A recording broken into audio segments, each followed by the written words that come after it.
None of that. Yeah, All sorry right. I have to be on the phone. I, for some reason, thought it was tomorrow, but whatever. I'm here. Yep, great. So I will act as chair, I guess, today. That'd be great, Michael. Thank you. All and right. So you can start off by opening the meeting. I would like to call to order the meeting at 6:32 p.m. for the Board of Health, Cohasset Board of Public Health. We have one agenda item at 6:32, which is 20 Schofield Road, septic upgrade. Who do we have here to speak to that? Thank you. My name is Jeff Hassett. I'm with Morse Engineering. Hi, Jeff. Welcome. Hello, everyone. So this is a septic repair for 20 Schofield Road. The house is an existing 4-bedroom home, and currently they have a septic tank and a leaching field, which failed the Title V inspection. So what we're proposing to do is put in a new 1,500-gallon tank, followed by, actually, I'm sorry, it's going to be a Hoot H600A treatment tank, followed by a 1,500-gallon pump chamber, and that will pump under the driveway to a new leach. There we go. Sorry about that. I had to make sure. Amy would kill me if I didn't have this recorded, and I had to check. There. I'm sorry. Can you see my screen again? Yep. I can, yeah. All right. Sorry, Jeff. Please continue. Not a problem. So the new leaching field will be a drip system. We're checking a drip system in order to minimize the mound so that they don't end up with a mound in the front yard. And we are asking for 2 local upgrades. One was in order to perform a sieve because we weren't able to do a perk test due to the high groundwater. Sieves are allowed for repairs, but not for new construction. And secondly, we typically, or the regulations would like 2 test pits within the leaching field. But due to the constraints, we have the water line running through there, the existing system, the driveway, there just wasn't enough room. So we did 2 test pits. We took a sieve in one of them. The second test pit, we were digging through the old leaching field, so it wasn't feasible. So those are the 2 local upgrades. Other than that, we are taking the IA credits, but other than that, it's a fully compliant Title V system. And we are proposing to relocate the water line because in the location currently, it would run right under the leaching field. Right. That's not a consideration for us. Is that right, Pam? The water line?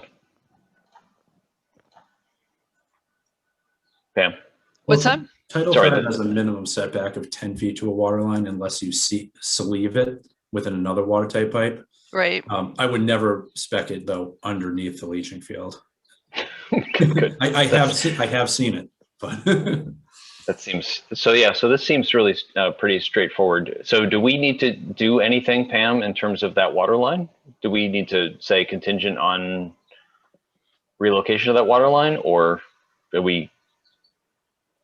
Actually, I haven't read all the fine print on the plan yet, so maybe it's actually captured there. It is called out on the plan. Okay, stand by. Yeah, water service to be rerouted 10 feet min from all septic components. Oh, right, perfect. Right. We show a new saw cut across the driveway. Right. So I do recommend approving the plan in the local upgrade approvals. Yep. Okay. Sounds good. I'm happy to make such a motion. Lynn, do you have any questions? I do not. Okay, well then I will go ahead and make a motion to allow the use of a sieve analysis for soil classification per 310 CMR 15405I. Can I have a second? I'll second that. Okay, all in favor? Aye. This is Mike Pilastri voting aye. Lynn? Lynn Doxey voting aye. Okay, yes. Very good. Motion passes. Excellent. The second is I move to allow the use of 1 deep hole within the area of the proposed soil absorption system per 310 CMR 15405K. I'll second that. Okay, very good. All in favor? I vote aye. I vote aye. Excellent. Motion passes. Finally, let's approve the plan, shall we? I will move to approve the plan titled Septic System Design Plan for 20 Schofield Road. dated 5/17/21 and revised 6/8/2021. Can I get a second? Lynn? Lynn, you there?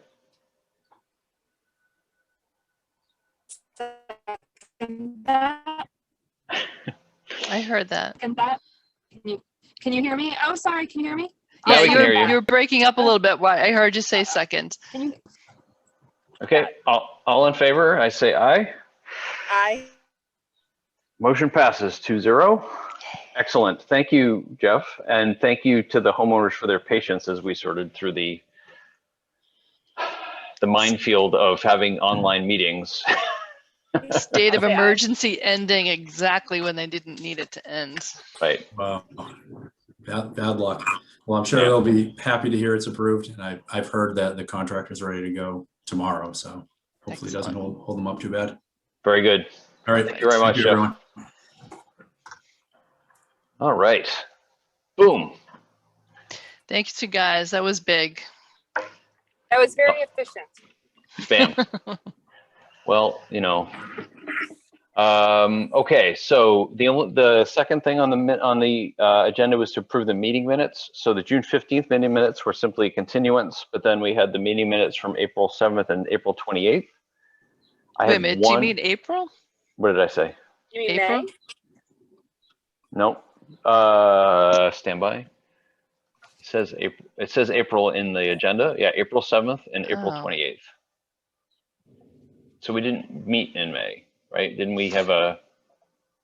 Oh, all right. So maybe that's correct. Oh, that's right, because we were gonna meet June 2nd, right? And Right. then that got pushed. Oh, you're right. Sorry about that. That's okay. My only edit in the minutes for the 28th was there was a comment about these prior decisions do not necessarily have a presidential value as opposed to a precedential value. So I'll send this quick. It's just a typo, and I'll send it to Amy. Okay, great. I suppose we can approve these en masse. So Lynn, would you like to make a motion to accept our minutes for the last 3 minutes? For the last 3 months, The last 3 meetings? for the Yep. last 3 meetings, I will make a motion to approve the minutes for the last 3 meetings. Terrific. And I will second that motion. All in favor? Oh, Aye. wait, you say that. You say That's it. all right. Aye. That's fine. You got it. You're the vice chair for crying out loud. Okay, good. Aye. So Aye, yeah. minutes are approved. Excellent. Excellent. Next. We should set a date for the next meeting. Do we have anything coming up? I think does Tuesdays work for you guys? Because we could go back to Tuesdays again. I changed it because I was going to selectmen's meetings in the height of the pandemic, but I don't have to do that anymore. Yep. Yeah, Tuesdays are fine. Okay, great. As long as we're able to do this virtually. And the governor said we could do it through April, or at least to April 1st of 2022. Okay. So how about June 27th? Is that too far out, do you think? Too far out. Is June? You mean July 27th? July 27th. The 20th is also That good. should work for me because I'm on vacation the previous week. So yeah, Tuesday the 27th would work. All right, it's 6:30 on the 27th. Great. Sounds good. All right, done. Board of Health. Done. Very efficient. Okay, public health agent report. Pam? So I'm still doing the weekly reports, but one thing that's kind of really the big hot topic right now is that we are working on a fast-tracked grant, a public health excellence grant, and it's to promote regional services to fill in like where a little independent board of health departments can't cover all the work themselves. So we're going to do this shared grant with Hingham, Hull, and Weymouth. And right now we're kind of looking to get somebody to potentially be kind of like do a caseworker kind of job where we have so many people that are at risk, like, you know, not just people with hoarding conditions, but just a lot of, I don't know, at-risk people, I guess, that don't have support systems and stuff. And so it would be nice to get somebody that can help steer them into like services and, I don't know, just kind of help them through life. Yeah, right. I'm just going to add, you know, since Stephanie Saunders came on board, she's a social worker. She's 10 hours a week at the senior center. It's really uncovered a lot of issues that we are not addressing. So yeah, it's a really needed position. And this is a grant from the state? I think it is from the state of Massachusetts. Yes, it is from the state of Massachusetts, now that I think about it. So again, about 2 years ago, there was a report that was done, this big comprehensive report that looked at public health and tried to uncover what the issues were. And they were saying that there should be more shared services because it would really help with the needs of particularly like small communities that just, you know, sometimes it's like a 1 or 2 person department and there's just so many things that fall under public health. Right. So that was a big thing, is to push having shared services. And they did a first round of grants. I think they issued like 29 of them, and then they looked at the map and they said, look at the South Shore. It's like a big gaping hole. Nobody applied from the South Shore. So they had like several million, like $30 million or something like that left over. And they were like, come on, you know, South Shore, do something. So we reached out to a bunch of communities, but it was only the 4 of us that have finally kind of come together and agreed to do something. So we're going to probably apply for a caseworker, a social worker kind of person, and then also they're calling it an epidemiologist, but Mary can explain better. It's almost more like a health education director, somebody that can also do like a health survey and find out where you have missing, or figure out where you could have some programs that could really help keep people healthy. You know, rather than just reacting when people are sick, it's more like, let's do programs that have to do with reducing, you know, melanoma or, you know, tick-related diseases, that kind of thing. So that's the other position that would be going for. And then the third spot would be somebody to actually kind of manage the grant, because there's kind of a lot of administrative work that goes into it. But but that's shared across, how many? You said 4 towns, right? So it's 4 towns, and it's going to be about $300,000. that's really good value, actually. Yeah. So the EPI could do things like a community health assessment, which we've never done. And I think it would be a really valuable tool to have. And then, yeah, they can focus on public health, education, and prevention, which is where we should be looking. I do think, you know, just, you know, I write a lot of grants. This is like my job at Northeastern, is I write a lot of grants. One of the things that is, you know, important, I think, is to highlight sort of the sorts of things that can be done or could be done that we don't do now. It's not just a matter of like handling the workload, but say, you know, the four communities that are coming in, we would be able to do the following, like Mary just said. That could actually be a really compelling case. So that's great. Is there anything that we can do to be supportive from the board? I don't think so. And I have to tell you, everybody that applied got it. I mean, they just had this giant pot of money and they want to give it away. That's why I think they were frustrated with us. Like, it's free money, come and take it, you know? So it was just, we have somebody that's actually the president of the Mass Health Officers Association. She's actually the primary author of this thing. She lives in Hingham. She's Hingham resident. So she's great. She's just kind of taken over and well, I was even going to say writing it. It's almost like exaggerating because they've made it so simple. It's like a few paragraphs and some budgets and, you know, spreadsheet budgets. And it's like, that's it. It's all you have to do. Just take this money. So. I think the state is looking at, I think the pandemic demonstrated that in Massachusetts, there's 351 cities and towns, and they all have their own health department. And we're the only ones in the country that operate like that. So I think eventually we're going to see more regionalization of public health services, they've been talking about regionalizing. I've been in this job 13 years, probably the entire time. And when they do, there's always pushback from the locals saying that's going to eliminate jobs and we don't want to go there. But I think the pandemic really has, identified that we can't do this on our own. So, I think it's going to be interesting to see how it goes. Yeah, that's great. Hmm. That's great. Well, good luck. Yeah, thank you. So I think next meeting we'll know. We'll probably be able to report back to you. Terrific. I think that's about it for me. Mary, do you have anything? No, I mean, as you all are aware, the cases are down dramatically. And thank God school's wrapping up on Wednesday because school just about killed us this year. So not that there were tons of cases, but it's just all the contact tracing and working with DESE, which is the state, education department. Yikes, they're a challenge. So, and now we'll focus on summer programs and we'll see how that goes. So, yeah, that's kind of- Mary, what are the recommendations for the summer programs? Like, I guess I still am a little confused in terms of like the mask policy. Like, is there just no policy for masks except at the schools right now? And then, like I said, going into the summer programs, are they keeping the same as the elementary schools?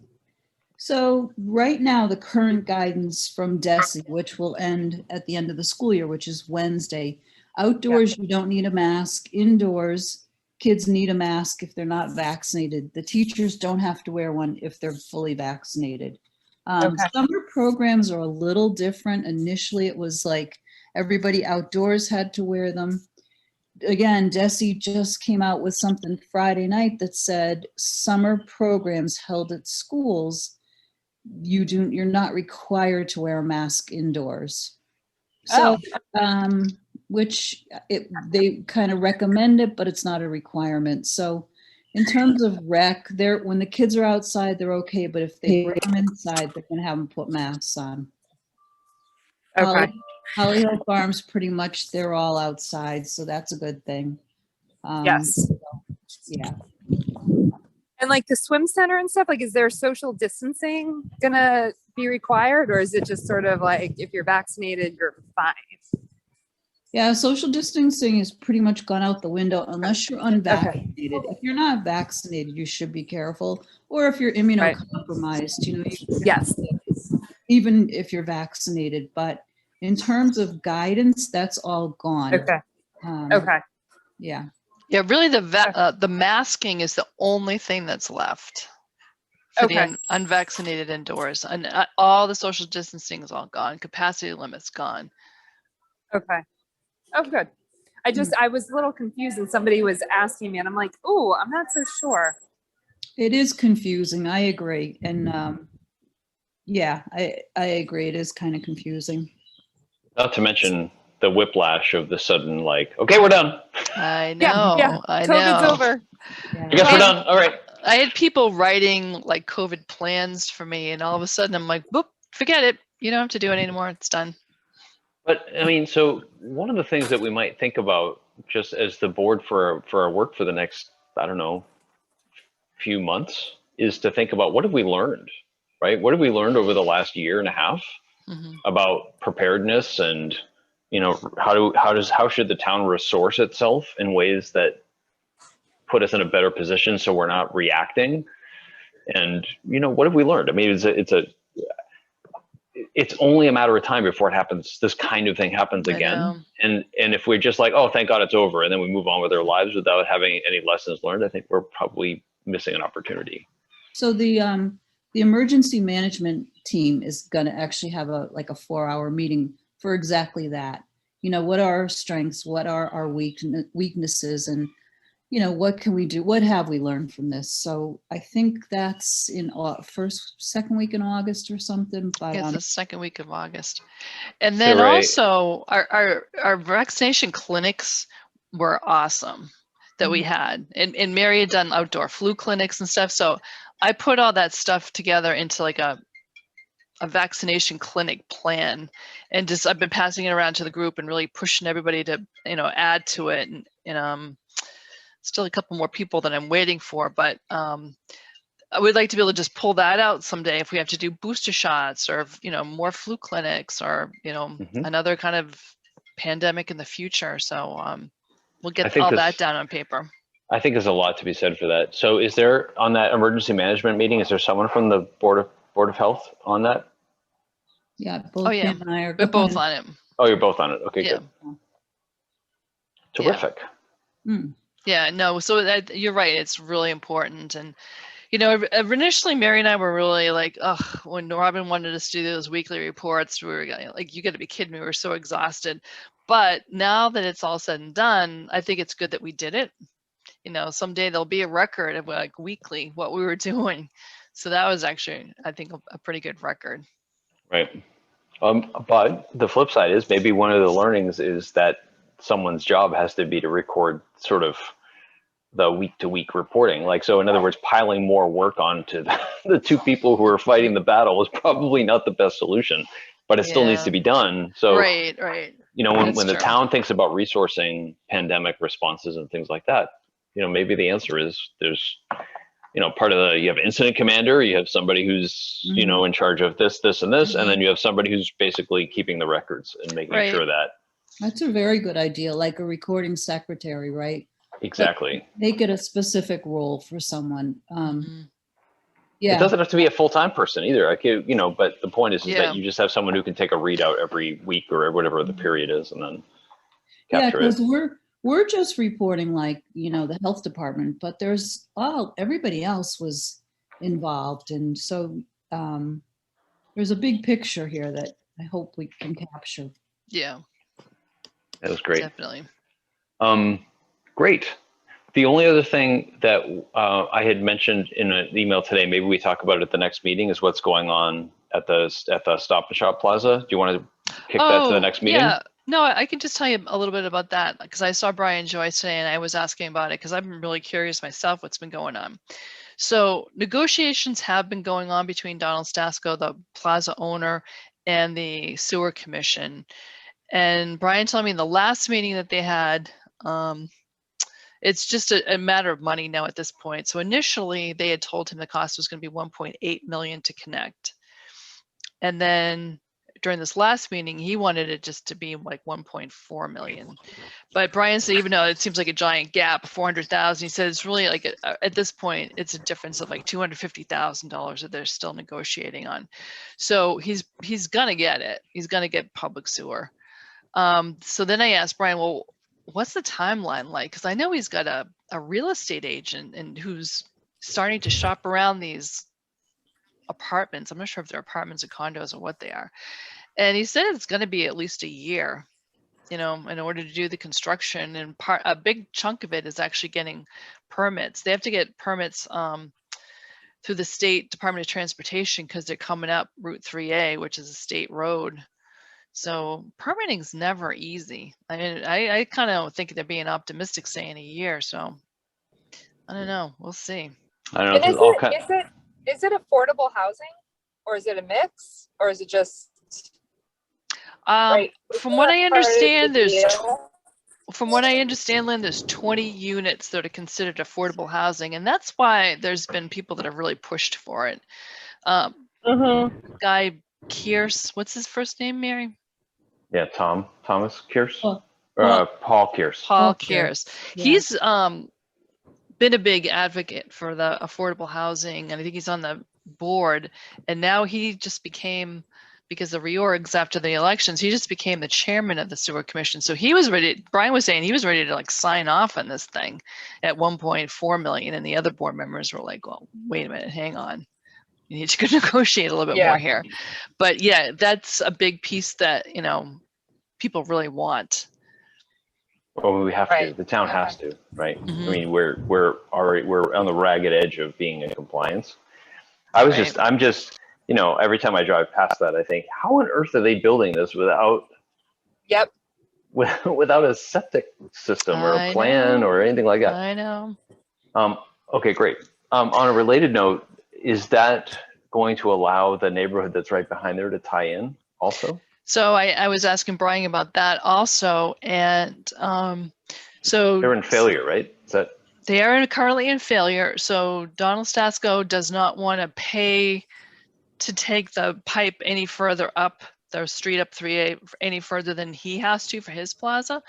So they had wanted him to take it all the way to the corner up to Sawyer Street. And because I was asking him for that specific reason, like, so if he brought it all the way up to the corner of Sawyer Street, could we potentially tie in Cook Estate? And I know that the Sewer Commission really wants to push for South Main Street. And they're not really crazy about the whole Cook Estate. When I had gone to a meeting, they were pushing back on me saying, well, under if you've done every other thing possible, then we would consider it. So they're pushing it back on that thing. But honestly, from a geology standpoint, I don't know how they could ever put another septic system in there to replace the one that's failing now. I mean, the problem is the geology. You can't change that. You can't change what's under the ground. So I'm going to go to the next Sewer Commission meeting and just listen in on this thing, and then try to see if I can get a plan and find out what they're pushing for. Because I think they do have to plan for the future and push that pipe all the way up to Sawyer. I just don't know how Cook Estate's going to ever do anything besides hook up to a sewer. Right. Interesting. So yeah, believe me, I've got that in the back of my mind, and maybe one of these days I'll schedule a meeting too with like Chris Senior and Jason Federico and Brian Joyce to try to talk about it from a town standpoint. Do we approach the Sewer Commission? I don't think we're there yet, because they've hired a consultant, and we had them dig a bunch of soil test pits to see where the groundwater table is. And this green environmental company is supposed to prepare a report, or a hydrogeologic report. So until we get that in our hands, I think we're kind of just on pause right now. But that'll be interesting to see what they say. If they say there's no way you can put another septic system in here, then we're ready to go. Right. Fascinating. Okay. I'll take the opportunity to enter into the record the board's appreciation for all the hard work that Mary and Pam, you did for this pandemic. It was like unbelievable, and just I don't know how your hard work, like, we survived because of your hard work. So thank you so much for. Oh, that's nice of you to say. all Thank that. you. You're welcome. Yes, I concur. And it was a long stretch. It was a very long stretch. Yeah. I can tell you around Thanksgiving, between Thanksgiving and Christmas, myself and Mary Whitley, we were like, I don't know how we're going to get through this. Like, some days it was just like, oh, this is unbelievable, but we Yep. survived. We're here to talk about it. Yep.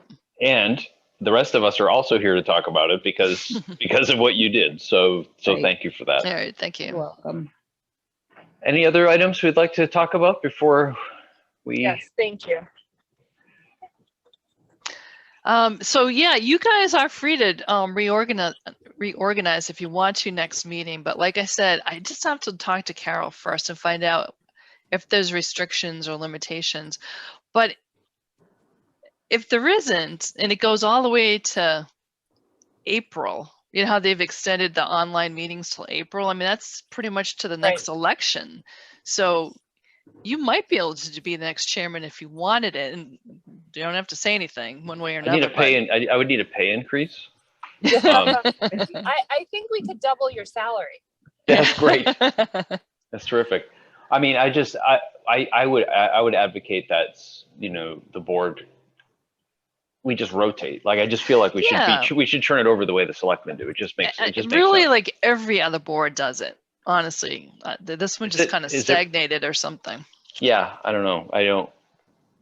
I mean, neither Lynn nor I are clamoring for anything like that, but it just seems like. Well, I would not vote for myself, but I do agree that we have to rotate. No pressure. Yeah. Yeah, but no pressure.